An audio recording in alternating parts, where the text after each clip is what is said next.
Miss Cassandra Ong, nagpakulot ka ba? Parang hindi ganyan yung buhok mo dati nagkita tayo. Opo.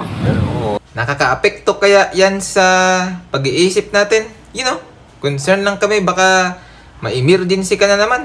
You know, at kasi malapit yan sa utak natin eh, di ba? Anyway, what is 2000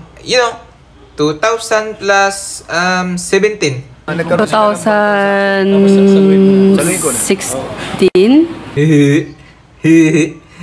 Sigurado ka na ba dyan sa sagot mo, Miss Cassandra? Hindi ko po sigurado kung ano yung exact. Bigyan pa kita na isang chance, ha? One more chance ba? 2017. Thank you, Lord. Thank you, Lord. Napaka-basic naman ang tinanong ko sa'yo. Ano naman ang pizza ng Noche Buena sa Disyembre dito sa ating mga Pilipino? You know? 24 po. Kailan naman ang pizza ng talagang, ng Pasko kung ikaw talaga ay totoong kabilang sa mga kababayan ko ng mga mahal kong Filipino people, you know? I forgot na. Miss Cassandra, hindi ba yan tinuro sa pinapasukan mong private school?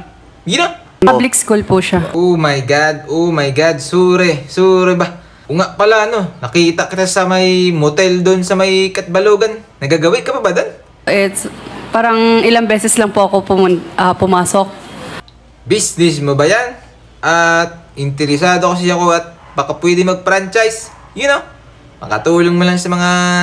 You know? Hindi po, Mr. Chair. Hindi ko lang po sigurado. Pero medyo mabaho lang kasi. Pero, you know, wala ba naglilinis doon? Mga tauhan niya ba? May maintenance naman po. Okay. So, gano'n na kayo katagal? Yung last po ba? Huwag mo na sagutin yan, Miss Cassandra. Bawal pala yan dito sa Senado, ha? Tanungin na lang siguro kita ng mga kwan na, you know, mga high school questions, ha? Elementary lang po yung inaral ko. Hindi ka ba lumapit sa akin noon or kay Alice Go para paaralin ka ba? Hindi po. Sure? Si Alice, nag-high school ba yan? Hindi po yata natapos eh. Ipakita ko sana to sa'yo, yun, nakikita mo ba yan? Dito sa picture dito sa cellphone ko.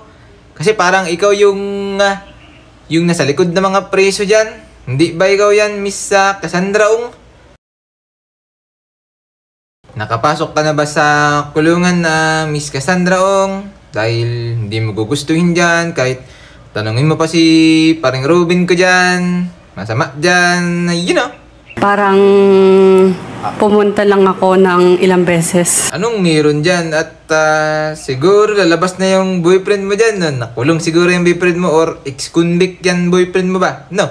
I think graduation po. Bakit ka masaya dyan? Picture lang po ako dyan. Ilang beses ka na ba yung masok sa bilibid na yan? Miss Cassandra Ong. Yun na. Pumasok lang ako. 2 beses, 3 beses kasi gusto ko lang po i-try.